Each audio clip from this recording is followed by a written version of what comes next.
It's one of the most heinous cold cases in Orange County history, and now police are crediting the evolution of science for a break in this case. They've arrested a man suspected of raping a 6-year-old girl 7 years ago. NBC4's Vicki Vargas is live at Santa Ana Police Headquarters with more for us. Vicki. Yeah, Carolyn, authorities claim this was a first in Orange County because they were able to use the DNA of a woman who had been convicted of a crime here back in 2014. And what they did, they say, was to link it to someone who is a member of her family, someone Santa Ana police have been searching for since 2012. Police call the crime horrific. A 6-year-old girl kidnapped from her front yard on Townsend Street. She and the suspect simply disappeared. It was July 15th, 2012, in the middle of the day. The victim was transported to an unidentified location where she was brutally sexually assaulted.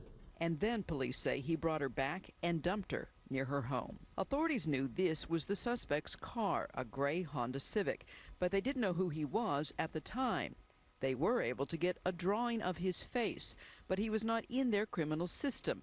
There was no DNA. Then in 2014, a woman related to the suspect was convicted of a crime. Her DNA was entered into the system.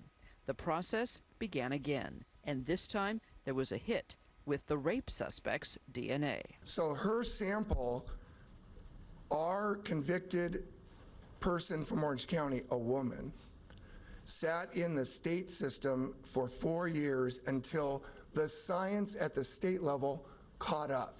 Police say this was Francisco Javier Lopez at the time of the alleged attack. After the DNA hit, they tracked him to Montebello and picked up something he had thrown away.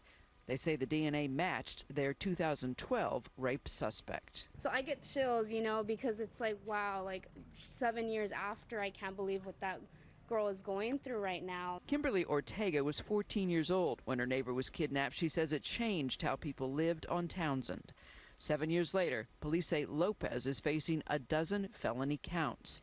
He was taken into custody near where he was living in Montebello.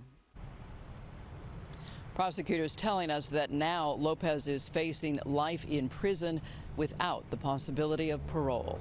In Santa Ana, Vicki Vargas, NBC4 News.